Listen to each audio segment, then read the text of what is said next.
شریعت کو گھروں سے دور کیا جا رہا ہو، رواج کو انسان اپنی زندگی کا عنوان بنا بیٹھا ہو، نام نبی کا لیتا ہو، کام باغی کا، طاغی کا، خطاکار اور مجرم کا کرتا ہو۔ قرآن پڑھنے والی مسلم جماعت قرآن کو برسوں سے دیکھنے کے لیے اس کے پاس فرصت نہ ہو، صبح اٹھنا، شام بستر پہ جانا اور زندگی کے تقاضے میں، خواہش کی تکمیل میں زندگی بسر کرنا، نہ اولاد کی صحیح تربیت، نہ بیوی کے لیے صحیح سنت کا دائرہ، نہ گھر کا شریعت کا ماحول۔ بچپن اسی طرح گزرتا، جوانی اسی طرح گزرتی اور بڑھاپا اسی حال میں چلا جاتا، اور کوئی پڑھانے والا، مسجد میں اعلان کرنے والا اعلان کر دیتا ہے کہ فلاں بندہ مر گیا، ہم جاتے اور جنازہ پڑھ کے 3 لب مٹی دے کے چلے آتے ہیں، اور پھر کوئی نام لینے والی اولاد بھی ہماری باقی نہیں رہتی۔ ہم خوش نصیب ہیں آج کہ آج نکاح کی بابرکت محفل میں یہاں حاضر ہیں۔ میں قبل اس کے ایجاب و قبول کے بعد نکاح کے لیے مبارکباد پیش کیا جائے۔ 2 ہونے والے دولہے یہاں بیٹھے ہوئے ہیں مسجد کے اندر، مولانا حسین صاحب قاسمی جو فلاح امت یہاں ٹرسٹ کے سیکریٹری ہیں، مفتی ثاقب صاحب اس کے ذمہ دار ہیں، اور مفتی ابو رافع قاسمی صاحب جن کا نکاح ہونا ہے، بھائی مجیب صاحب گنگما سے ان کا نکاح ابھی ہونا ہے۔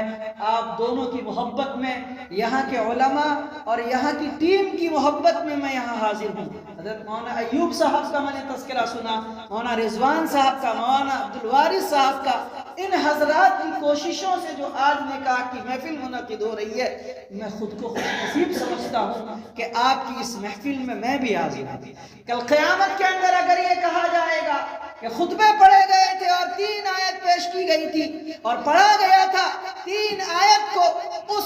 آیت کو پڑھا گیا تھا خطبے کے اندر جس کو جناب محمد رسول اللہ صلی اللہ علیہ وسلم نے پڑھا تھا، صحابہ تابعین و تبع تابعین نے پڑھا تھا، اور 3 ان آیتوں کا 6666 قرآنی آیتوں میں سے انتخاب کیا گیا تھا، جس کے اندر تقوی کا حکم تھا، ڈرنے کا حکم تھا، خوف و خشیت کا حکم تھا۔ ان آیتوں کا انتخاب خطبے کے اندر کیا گیا تھا۔ برسوں سے یہ امت اور ملت تقوی کی آیت کو نکاح کے خطبے کے اندر پڑھتی اور سنتی چلی آ رہی تھی، لیکن کسی نے عمل نہیں کیا۔ آج مفتی ابو رافع جیسا عالم اور ان کے دوست اور لڑکی والے محلے اور سماج اور اس مسجد والے کیوں نہ خوش نصیب ہوں کہ خود عمل کرنے کے لیے آج خود سے مفتی اطہر صاحب جیسے اپنے ایک دوست کو، جمعیت کے ایک خادم کو بلا کے لایا اور خود ہی میرے دروازے پہ چلے گئے کہ میرا نکاح ہے، مفتی اطہر صاحب سنت و شریعت کے دائرے میں ہم کرنا چاہتے ہیں، آپ میرے نکاح کی مجلس کے اندر تشریف لے چلیں۔ جب یہ دروازے پہ گئے تو میری اہلیہ نے کہا کہ لگتا ہے کہ جس مجلس میں آپ نکاح پڑھانے کے لیے جانا چاہتے ہیں وہ دولہے بابو بھی آپ کو لینے کے لیے تشریف لائے۔ بڑی خوش ہوئی اور انہوں نے کہا کہ قبل اس کے کہ آپ ان کے یہاں جائیں، آپ سنت و شریعت کے اس نکاح کے اندر ان کے حوصلے کو سلام کرتے ہوئے آپ اپنے ہاتھ سے انہیں مٹھائی پیش کیجیے۔ الحمدللہ ہم نے مٹھائی کھلائی اور خوش ہو کر کے یہاں سے آئے۔ مفتی ابو رافع صاحب نے راستے میں مجھے کہا یہ جو گاڑی پہ آپ بیٹھ کے جا رہے ہیں، یہ گاڑی ہم نے کوئی بارات کے لیے نہیں کی ہے، ہم نے آپ کی مہمان نوازی کے لیے، آپ کو اپنے گھر سے اپنے گاؤں میں نکاح پڑھانے کے لیے ہم نے یہ گاڑی ریزرو کی ہے۔ میں بتا نہیں سکتا آج کی اس مجلس کی قدر کیا ہے دنیا والے، سمجھو نہ سمجھو، میرے نبی کو جب خبر ہوگی، نام اعمال پیش کیا جائے گا مفتی ابو رافع قاسمی کا، بابو مجیب کا اور مولانا ایوب صاحب اور یہاں کی پوری ٹیم کا، کہ اعمال کا اور اس مسنون نکاح کا آج کے ماحول میں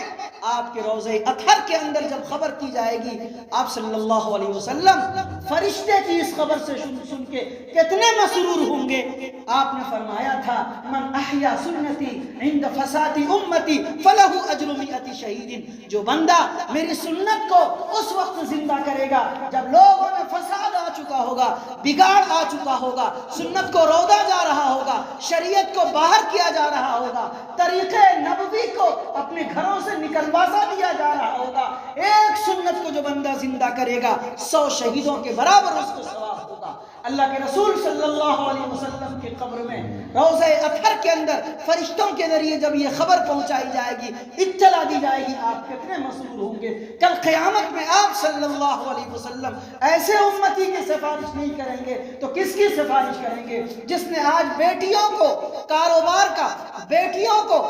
نکاح میں لانے کے لیے، بہنوں کو نکاح میں لانے کے لیے بیٹے کو اس نے مال بنا لیا ہو، خرید و فروخت کاروبار بنا لیا ہو، رسم و رواج کے بندر میں اس طرح سے پھنس چکا ہو کہ تقویٰ کسے کہتے، شریعت کسے کہتے، سنت کسے کہتے، آسان مسنون نکاح ہے کیا اسے پتہ بھی نہیں چلتا۔ آئیے ہم سب نکاح پڑھتے ہیں اور مبارکبادی پیش کرتے ہیں۔ آج یہ عہد کیجئے، پکھریا، بانڈو، قرب و جوار کے مسلمانوں، آپ خوش نصیب ہو کہ یہاں ایک چھوٹی سی ٹیم، ایک ٹرسٹ، ایک سوسائٹی اور ایک تنظیم قائم ہوئی، اور ابھی 3 مہینہ غالباً پہلے ہم نے اسی مسجد کے اندر اجلاس کیا تھا۔ 3 مہینے ہوئے ہوں گے، 2.5-3 مہینے ہوئے تھے۔ یہاں کے لوگوں نے عزم کیا تھا اور رات کے وقت میں رو رو کر کے یہ معاہدہ کیا تھا، اور میں ہی نہیں، جمعیت علماء کی ایک ٹیم یہاں گواہ تھی اور علاقے کے لوگ آئے تھے، اور اس مسجد کو مرکز بنا کے علاقے کے اندر سنت و شریعت کے مسنون اور آسان نکاح کی مہم کو چلانے کا بیڑا اٹھایا تھا، اور یہ بھی کہا گیا تھا کہ ہم ایک ٹیم بنائیں گے جو اصلاح معاشرہ کی ٹیم ہوگی، گھر گھر نکاح ہونے والے کو اسی انداز میں نکاح کی ترغیب دے گی۔ میں کیا کہوں کہ قبل اس کے کی ٹیم بنائی جاتی، ایک کمیٹی بنائی جاتی،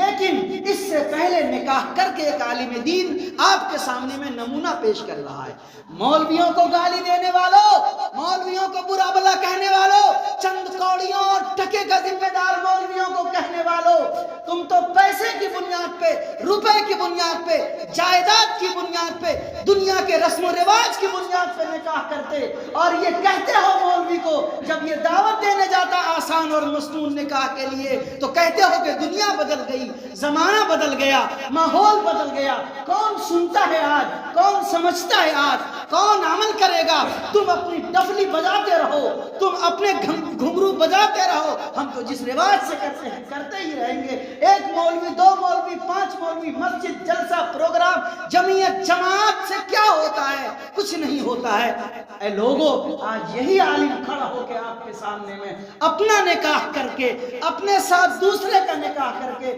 2 نکاح کر کے، علماء کو مجمع میں گواہ بنا کر کے آپ کے سامنے میں عملی تبلیغ کر رہے ہیں۔ یہ عملی تبلیغ ہے، یہ عملی دعوت ہے، یہ عملی جد و جہد ہے، یہ عملی کوشش ہے، یہ عملی دعوت ہے۔ دوستو، بزرگوں اور بھائیوں، جتنے لوگ یہاں مسجد کے اندر بیٹھے ہو، آج عہد کرو کہ تقوی کو ہم اپنائیں گے۔ خطبے کے اندر جو تقوی کا حکم دیا گیا، سنت و شریعت کے دائرے کے اندر نکاح کے موقع سے یہ پیغام پڑھا گیا، اس پہ عمل کریں گے۔ یہاں سے جو جائیں گے ایک تحریک بنا کر کے سارے نکاح کو آسان اور مسنون بنانے کی کوشش کریں گے۔ بڑی خوشی ہوئی کہ مہر پہلے ہی طے کر لیا گیا۔ مفتی صاحب نے مجھے بتایا کہ مہر فاطمی طے کر لیا گیا۔ بڑی خوشی کی بات، حضرت مولانا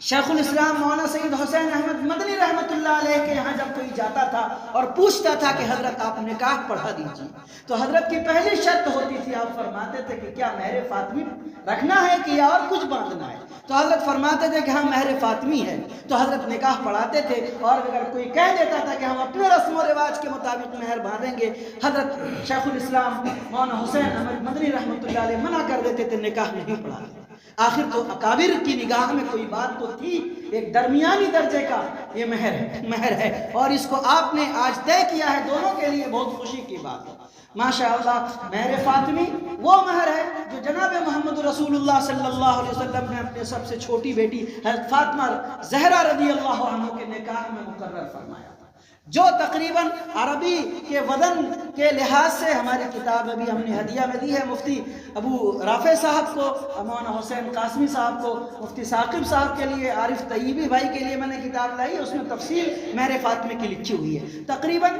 1.25 کلو سے کچھ کم، 1.5 کلو سے کچھ زیادہ چاندی موجودہ وقت کا بنتا ہے۔ اس کا سلور اور چاندی اگر آج کے ریٹ میں دیکھیں گے تو میرے خیال سے 90,000 سے 1 لاکھ کے درمیان اس کی قیمت بنے گی۔ ظاہر سی بات ہے کہ کہ ایک آدمی 10,000 15,000 روپے مہینہ کمانے والا 20,000 روپے کمانے والا اتنا دین مار اگر باندھتا ہے تو یہ نہ بہت کم ہے کہ ایک جھٹکے کے اندر بیوی کو دے دیا، اور نہ اتنا بھاری ہے کہ زندگی بھر چاہتے رہے تو دے نہ سکے، درمیانی درجے کا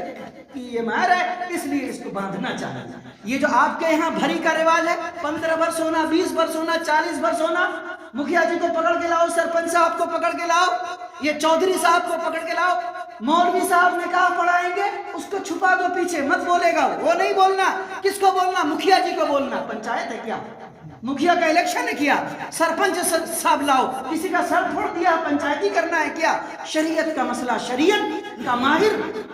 کو بنانا چاہیے، شریعت کے مسئلے کو طے شریعت کے ماہر سے کرنا چاہیے۔ آج بڑی خوشی کی بات ہے۔ دوسری ایک بات اور ہے کہ جو ولیمہ ہے، ولیمہ نکاح کے صبح ہو کر کے مسنون ہے۔ پہلے دن کریں نکاح کے ہو کر کے، دوسرے دن کریں، تیسرے دن کریں، 3 دن تک ولیمہ مسنون ہے۔ اس سے پہلے کریں گے تو وہ بھوج ہے، اس کی کوئی گنتی نہیں۔ 3 دن کے بعد کریں گے وہ بھی بھوج ہے، اس کی کوئی گنتی نہیں، کھلانا ہوا ہے، ولیمے کا ثواب نہیں ملے گا۔